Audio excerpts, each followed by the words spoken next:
이솝우화인데 개구리와 정갈 이야기 들어보셨습니까?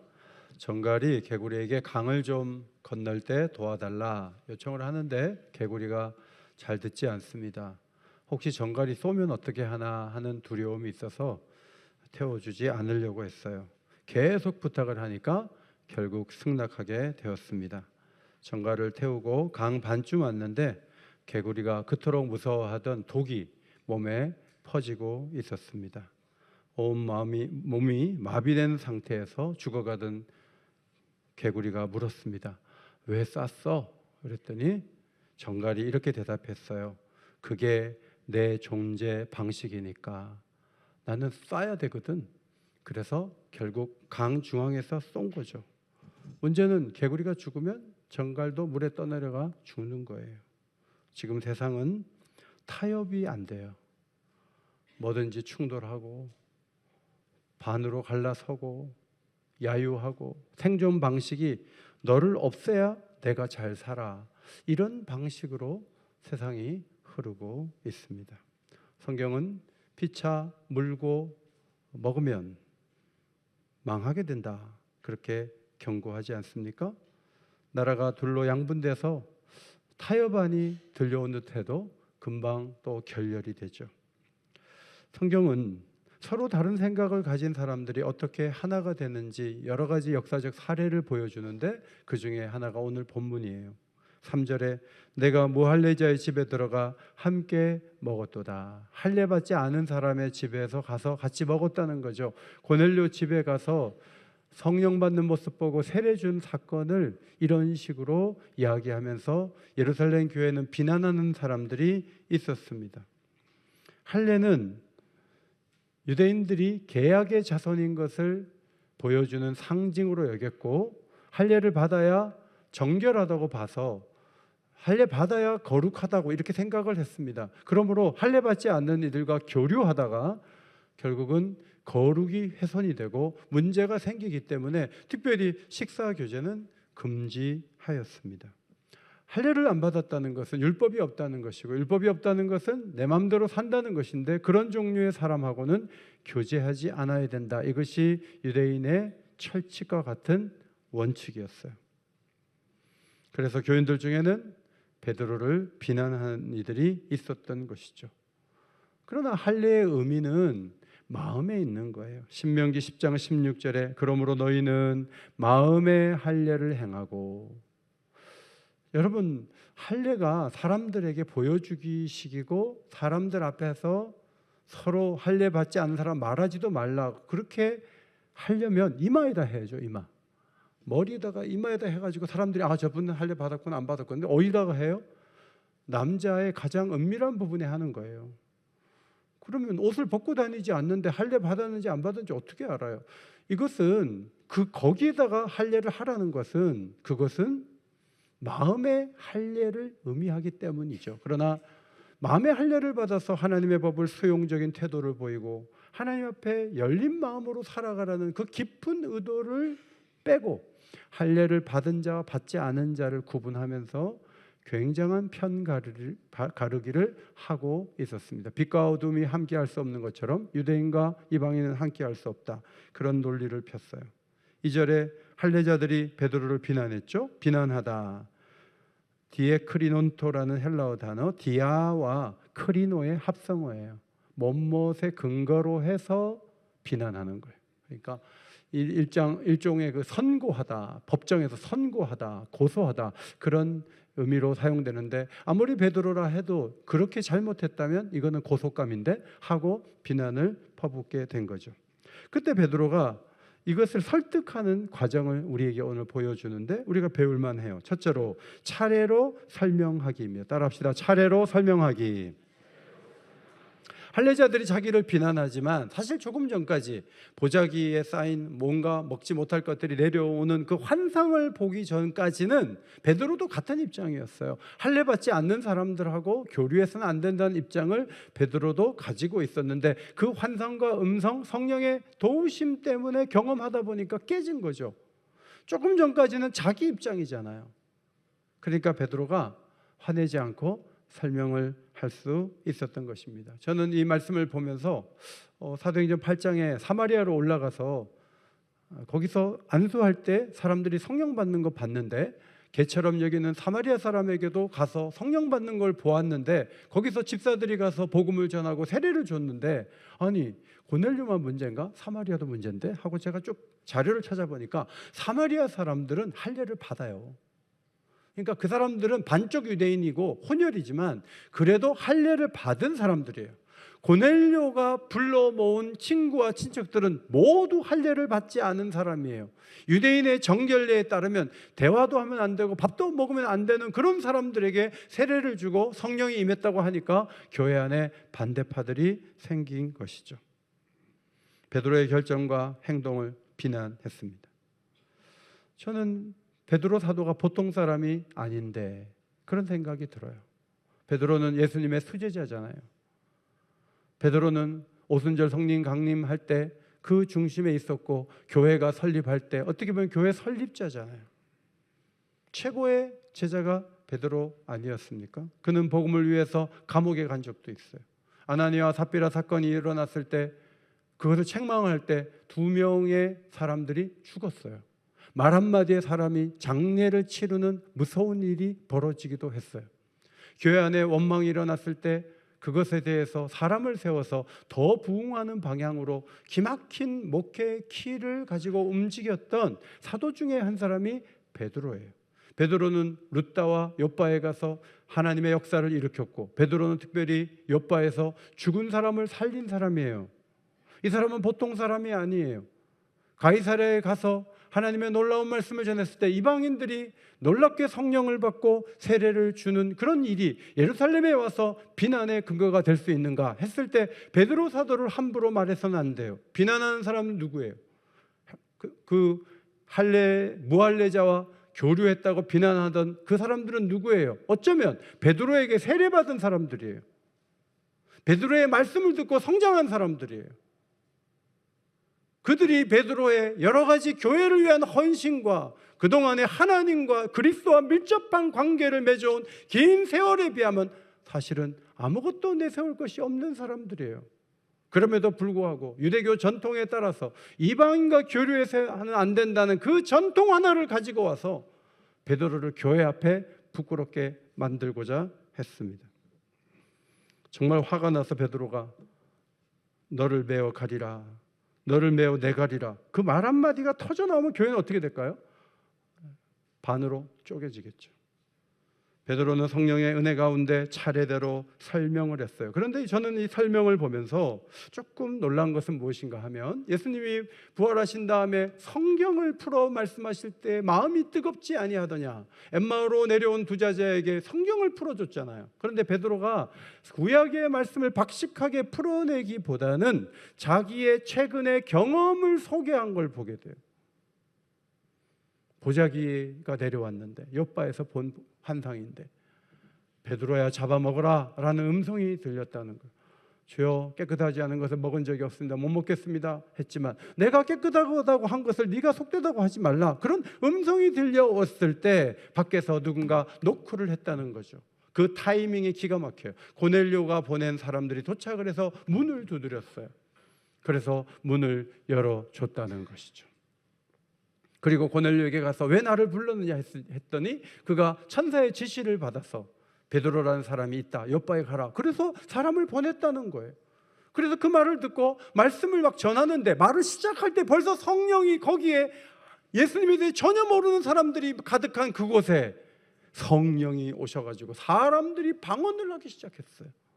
성령이 임했는데 어떻게 세례를 안 주냐는 거예요. 자기의 경험을 하나하나 얘기를 할 때 그 비난하던 사람들이 수긍하고, 아, 하나님이 하시는구나, 그것을 깨닫게 된 것이죠. 베드로가 경험을 말할 때 내 실력으로, 내 계획에 의해서, 내 연륜을 쌓아서 그래갖고 일이 됐다고 말하지 않아요. 한 걸음 한 걸음 하나님이 하나하나 하셨다, 하나님 중심적으로 하나님이 이루어 가시는 과정을 풀어 말하는 거예요. 그때 사람들은 하나님을 보게 되는 거죠. 어떤 목사님이 교회 목회를 하는데 너무 목사님을 힘들게 하는 몇 명의 교인이 있었대요. 목사님은 이거 해결하지 않고서 목회가 안 된다. 밤에 커피를 10잔을 마시고 주님 앞에 단판을 지었대. 오늘 밤에 그 집사님 데려가시든지 저를 데려가시든지 둘 중에 하나를 선택하세요 하고 막 기도를 하는데, 하나님이 오후 한 새벽 3시쯤에 네가 문제다 그러면서 3번이나 네가 문제라고 막 야단을 치셨대. 그 집사는 내가 너한테 맡긴 양인데 양을 죽여달라고 기도하면 어떡하냐고 막 야단을 치셨대. 그래가지고 주님 잘못했습니다 해가지고 새벽에 기도하고 나와서 그 다음부터는 자기를 너무 힘들게 하는 그 집사님을 위해서 사랑의 마음이 생길 때까지 기도했대. 그렇게 기도하다가 만나니까 얼마나 반가운지 집사님께 사랑의 시선을 보내고 사랑으로 손잡고 사랑으로 대화하니까 그 목사님을 괴롭히던 사람이 좋은 사람이 됐다는 거죠. 그러다가 교인이 늘어가지고 몇만 명이 됐다는 거예요. 그 이야기를 하는 것을 제가 여러 번 들었어요. 여러분, 이 목사님의 이야기에서 하나의 맹점이 뭐죠? 그 목사님이 만든 거 아니야? 성경에 근거가 없잖아. 성경을 풀어줘야지 왜 자기 얘기를 해? 그건 이상한 거지? 이렇게 나올 수가 있어요. 그러나 교인들은 그 말을 들으면서 목사님이 사랑의 사람이 되려고 애쓰고 모든 성도들을 사랑으로 아우르려고 애쓰는 그 모습을 보고 열매를 볼 때, 아, 목사님이 그런 경험을 해서 변화가 왔구나, 나도 그런 사람이 되어야 되겠구나 하고 설득이 되는 거예요. 기도가 왜 중요해요? 성경을 100번을 읽어도요, 자기하고 관계없이 읽을 수도 있어요. 기도를 10시간 해도 감동이 없는 기도로 끝날 수도 있어요. 근데 기도를 하다 보면요, 말씀하시는 게 있다니까요. 그래서 성령의 다양한 이끄심을 기도 중에 경험하게 되고 간증하게 되는 거예요. 그 간증이 사람을 바꾸는 굉장히 큰 힘이 있는, 능력이 있는 이야기가 되는 거죠. 이런 경험은 목사님들에게만 있는 게 아니고 여러분에게도 있어요. 우리 모두에게 있어요. 6.25를 경험하신 분은 6.25를 경험하지 못한 세대와는 다른 생각을 하고 계시죠. 왜냐하면 공산군을 눈으로 봤으니까. 배고픔을 경험하신 분들은 배고픔에 라면이라도 끓여 먹는 세대하고는 다른 거죠. 여러 가지 어려움을 겪으면서 하나님이 여러분 인생에서 풀어낸 스토리들이 한두 가지가 아니에요. 그거를 글로 좀 정리를 해볼 필요가 있어요. 그리고 손주들을 불러놓고 먼저 5만 원씩 다 줘요. 5만 원씩 주고, 할아버지가 글을 썼는데 좀 들어볼래? 그래갖고 쭉 읽으면서 다 읽은 다음에 복사를 해가지고 손주들에게 맞춤법이 맞았는지 한 번 더 읽어달라고 주는 거예요. 그게 어떤 도움이 되냐면 세상의 흐름에 빠져들어서 세상에 설득된 아이들을 건지는 할아버지의 중요한 사랑이 되는 거예요. 이런 방식의 도움은 지금도 우리 모두에게 필요한 거죠. 물론 여러분이 음성을 듣거나 환상을 본 적이 없이 그런 일을 하기가 어렵다고 말씀하실 수가 있지만, 그러나 여러분, 너무 가난하고 힘들었는데 하나님이 채워주신 은혜가 있었어요. 용서하지 못했는데 용서하고 나니까 자유하게 되었고 하나님이 기쁨을 주신 은혜가 있었어요. 베풀지 않고 그저 인색하게 살았는데 손을 펴다가 하나님이 나를 사용해서 더 많은 것을 채워주신 간증들이 있어요. 11조 생활 하신 분들은요, 11조 하다가 더 풍성하게 채워주신 간증들이 사실은 있어요. 우리 애들도 11조 생활 어릴 때부터 막 가르치는데 안 하려고 그러죠. 그렇게 안 하려고 애쓰고 하다가 지갑 잃어버렸어요. 그 다음에 너무 크게 깨달은 거야. 아, 지갑을 잃어버렸다. 내가 11조를 안 해서 그런가? 이러면서 애들이 어릴 때부터 하니까 지금은 힘들지도 않아요. 사람마다 여러 가지 경험이 있어요. 하나님이 인도하신 거죠. 그것은 우리가 1월 달에 계획해갖고 실천해서 된 게 아니에요. 하나님이 이끄시는 대로 순종했더니 하나님이 도우신 얘기들이 왜 사람마다 없어요? 하나님이 인격체고 나도 인격체고 만남이 있고 긴 교제의 시간이 있는데 할 얘기가 얼마나 많아요. 그 얘기를 해줘야죠. 우리 김수현 장로님이 이번에 노회 그 청소년부 수련회 오셔가지고 하선이 키운 얘기를 하는데 얼마나 애들은 상상도 못하는 얘기예요. 성경 구절 가지고 얘기한 것보다 더 마음에 와닿는 거죠. 제가 2014년에 안식년 갔다 왔어요. 벌써 11년 흘렀어요. 그때 제가 하나 사진 찍은 것이 기억나서 어제 찾아냈어요. 구글에 사진 쭉 쌓이니까 11년 전 사진이에요. 여러분, 이 사진을 제가 찍었는데 그때 차 안에서 무슨 일이 있었는지 지금도 생생하게 기억해요. 제 아내가 어릴 때 아버지 사업이 어려워서 굉장히 힘든 시간을 보냈어요. 엄마가 중학교 때, 고등학교 때, 초등학교 때 이런 일이 있었고 집안 분위기가 교회 가는데 가라는 분위기가 아니고 핍박이 있고 어려움이 있어서 교회 가기도 어려운 상황에서 그래도 하나님 앞에 나와서 기도하고 은혜 받은 얘기를 이렇게 하는데 애들이 훌쩍거리는 소리가 차 안에 들리는 거예요. 저도 운전을 하는데 제 아내가 그 고통스러운 시간을 보내온 것을 처음 듣는 거예요. 운전하는 제가 눈물이 이렇게 흘러내렸어요. 닦지도 못하고 안 우는 척 하려고 하니까 앞이 안 보이고 이 길이 막 희한해요. 이렇게 돼 있어가지고 이 대목에서 대화가 오갔던 거죠. 그래서 제가 어제 사진을 찾았는데 있더라고요. 찾았어요. 여러분, 그 다음 차에서 내렸는데 엄마의 위상이 달라요. 우리 엄마 속상하게 하면 인간도 아니다. 우리 엄마한테 잘해야 된다. 우리 엄마는 소중한 사람이다. 우리 엄마는 하나님 의지하면서 여기까지 왔다. 우리도 하나님 버리면 안 된다. 이것이 우리 아이들의 각오가 되었던 거죠. 제 안에만 그런 간증이 있나요? 여러분 없어요? 여러분도 많아요. 인생의 고비 때 하나님이 도와주신 은혜를 괜히 얘기해봐야 듣지도 않을 텐데 그러지 마시고 마음을 다해서 들려주고 아이들을 설득하고 사랑방에서도 여러분이 예수 믿고 은혜 받은 얘기들을 나누면서 믿음이 약한 자들의 마음 문을 넓혀주고 그 일에 반드시 몇 장 몇 절만 필요한 건 아니에요. 우리가 인생을 살아오면서 겪었던 많은 일들이 그 사람들의 마음을 움직일 수 있는 좋은 교육 매체가 될 수 있다. 이것을 기억할 필요가 있죠. 그 다음 16절은 주의 말씀을 기억했다는 말이에요. 내가 주의 말씀에 요한은 물로 세례를 베풀었으나 너희는 성령으로 세례를 받으리라 하신 것이 생각났노라. 베드로는 고넬료 집에서 사람들이 성령 받는 사건을 보면서 예수님 말씀이 생각이 났어요. 야, 이게 갑자기 된 게 아니고 예수님이 부활하기 전에 이런 말씀을 하셨거든요. 요한은 물로 세례를 베풀었지만 너희는 성령으로 세례를 받으리라. 이 말씀을 하셨는데 내가 실력이 있어서 이방인이 복음을 받은 것이 아니라 내가 세례를 주기 전에 이미 성령을 받은 것은 예수님이 계획이 유대인만이 아니라 이방인에게도 동등하게 일어날 것을 미리 말씀하신 것이었구나 하고 뒤늦게 주의 말씀이 기억났다는 거예요. 체험을 앞세운 사람들이 주의할 것은 그것이 하나님 말씀에 위배되느냐 위배되지 않느냐 하는 검토 과정을 거쳐야 되는 거죠. 하나님 말씀이 교회가 가르친 거하고 전혀 다르게 꿈을 보고 환상을 봤는데 그걸 무리하게 사람들에게 강요하고 말하면 그건 틀린 거예요. 어떤 사람이 막 기도를 하는데 갑자기 재산을 다 처분해서 옛날에 김포공항 있을 때 김포공항으로 가라. 그래야 급하게 처분해가지고 김포공항 갔대요.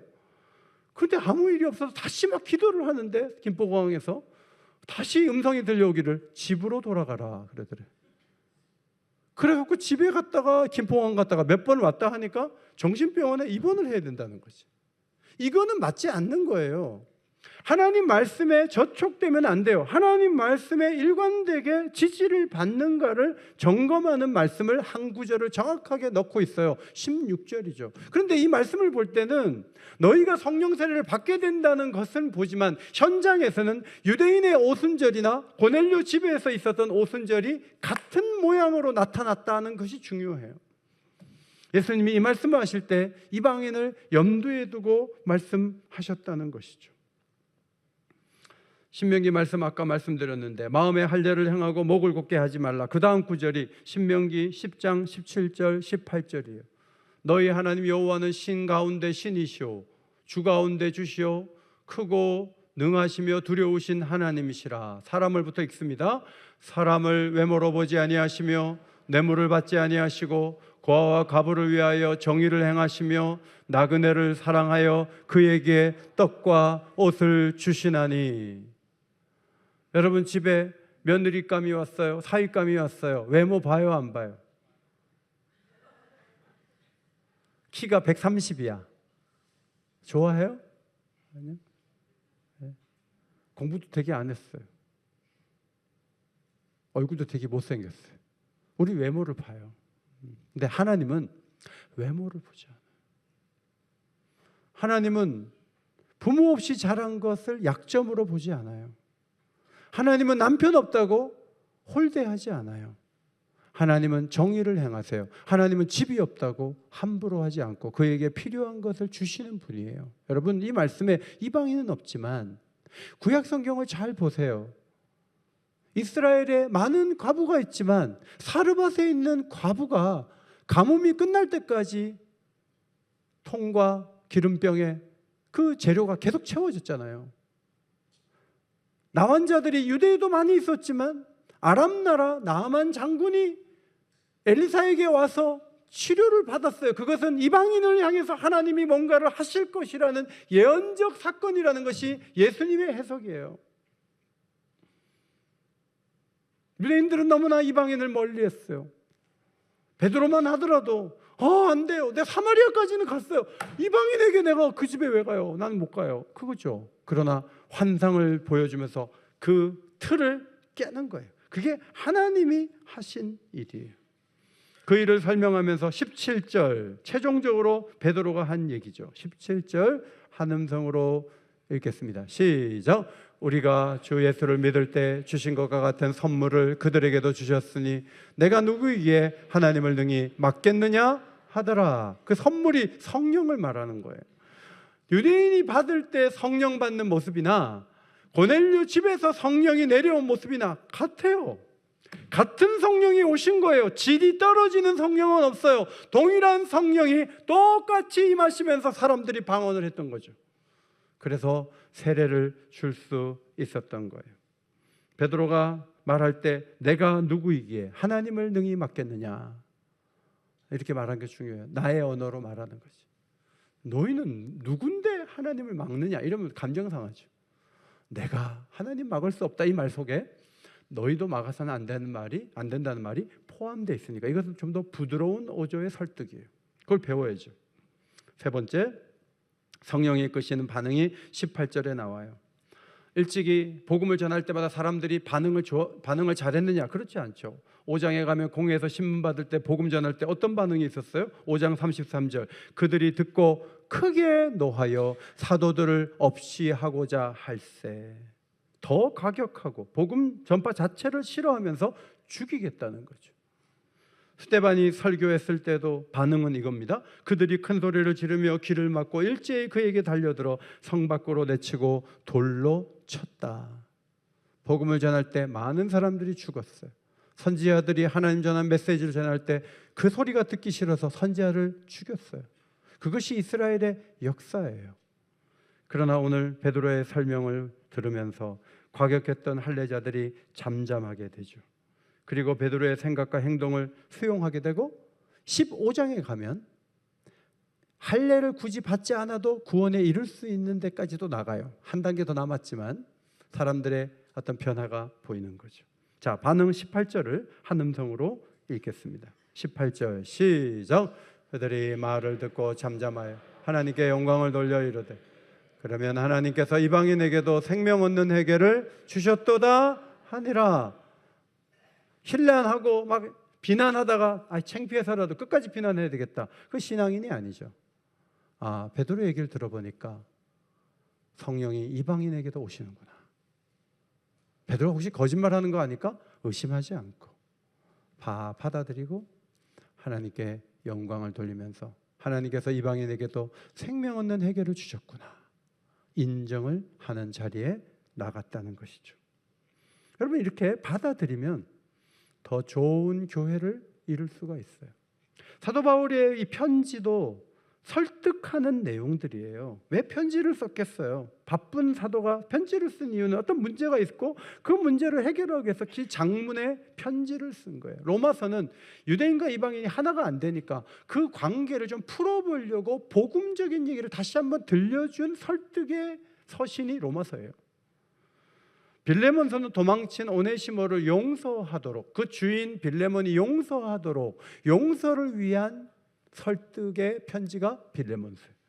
에베소서는 교회의 영광을 보여주면서 은혜를 받았으니까 새로운 삶을 어떻게 살아야 될지, 우리가 하나 되어 가야 되는 당위성 같은 것을 설명해 주면서 설득하는 거예요. 빌립보서는 기쁨의 중요성을 보여주고 연합과 교제의 중요성도 설득하는 거죠. 골로새서는 음식, 행사, 의식 이런 것을 통한 영성을 얻는 것이 아니고 그리스도의 특성을 발전시킬 때 성숙하다는 거예요. 아주 중요한 교리가 여기 나오는 거죠. 그래서 교회를 설득하는 거예요. 성경을 읽는다는 것은 하나님께 계속 설득당하고자 하는 거예요.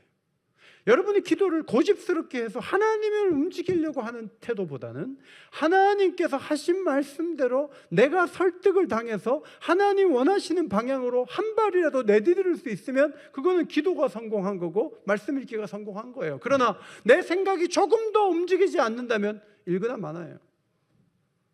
기도 하나 마나요. 왜냐하면 안 움직이니까. 설득돼야죠. 그래서 기도가 필요한 거예요. 설득되게 해달라고. 책 한 권을 소개해요. 오스 기니스의 저항이라는 책이에요. 이 책에 보면 유럽 교회가 지금 이렇게 기독교인들이 많이 무너졌고 체코 같은 경우에 기독교인 1%도 안 남았거든요. 다 무신론자들이에요. 그런데 유럽 교회 이렇게 성당은 많은데 기독교가 완전히 거의 무너지다시피 한 이유는 교회에 있다는 거예요. 르네상스 시대에 교회는 위선으로 가득했고 캐톨릭 교회의 교리에 동의하지 않으면 죽었어요. 그래서 동의하는 척 할 수밖에 없었습니다. 위협 속에서 사람들은 자신의 생각과 반대로 말을 해야 했습니다. 안에서는 종교가 시키는 대로 했고 밖에서는 관습이 하라는 대로 했어요. 자기 의사를 표명하는 게 너무너무 힘든 세상이었어요. 그때 정치인들은 단두대를 만들었어요. 그리고 종교계는 화형대에 사람을 태웠어요. 그래서 사람들은 숨죽이며 지내다가 르네상스 시대가 열리게 된 거예요. 우리 자유롭게 좀 살아보자. 결국 유럽은 무신론자들이 너무너무 많은 세상이 되고 말았고 반기독교적인 이론도 너무너무 강한 그런 세계를 이루고 말았습니다. 사진을 보시면 버트란트 러셀이라는 사람이에요. 소학자이며 철학자이며 역사학자이며 사회 비평가예요. 러셀은 유년 시절 2살 때 어머니를 잃고 4살 때 아버지가 죽었어요. 할머니 손에 컸어요. 그런데 할머니가 기독교 신앙을 매우 앞세우지만 소통하지 않는 무서운 노파였습니다. 그래서 러셀이 어릴 때 뭘 물어보면 이렇게 대답했어요. 너 제정신이냐? 그건 중요한 문제가 아니야. 뭐가 문제인데 신경 쓰지 마. 계속 그렇게 말했어요. 할머니가 계속 그렇게 말하면서 러셀의 마음에는 기독교에 대한 반감이 커간 거예요. 중직자들의 자녀들이 교회를 안 나오는 경우가 종종 있잖아요. 어쩌면 너무나 당연한 것에 대한 질문이나 이상하게 보이는 행동에 대해서 너 미쳤어? 이렇게 나오면 얘네들이요 어느 단계까지는 따라주지만 그 다음에는 반교회적인 사람으로 갈 수밖에 없는 거예요. 자유가 없는 집에서 진정한 선택이 나타날 수 없고 부모의 영향력이 줄어들면서 자기 소리를 내면서 하나님을 떠나는 거예요.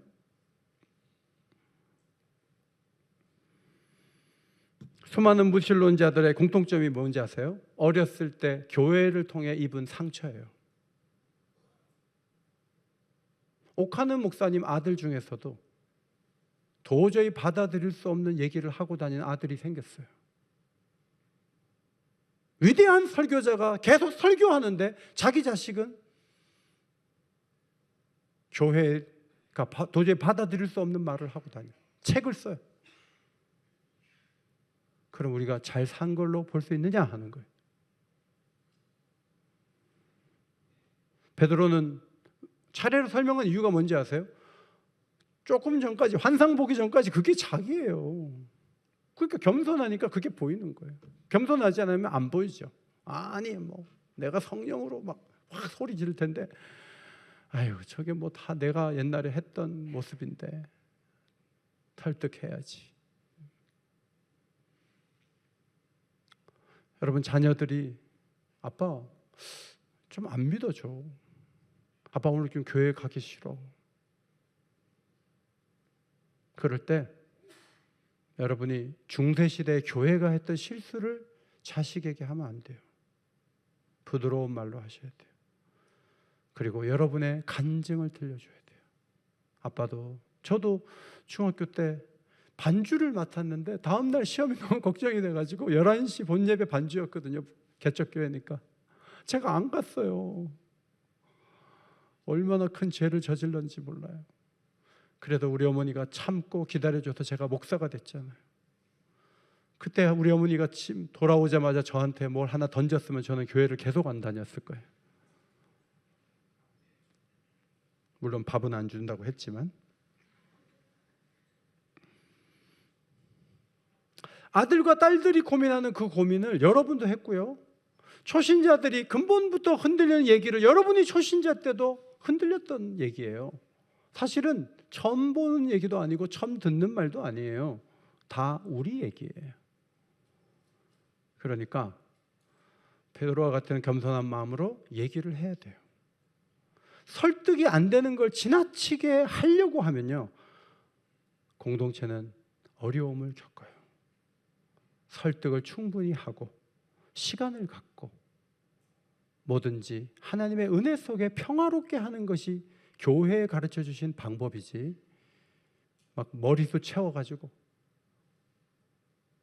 다수결로 합시다. 그 다음은 어떻게 될까요? 교회가 간직한 소중한 것들을 잃어버릴 가능성이 매우 큰 거예요. 오늘 베드로는 다수결로 하자고 하지 않죠. 설득하죠. 인내가 필요하고 사랑이 필요한 거예요.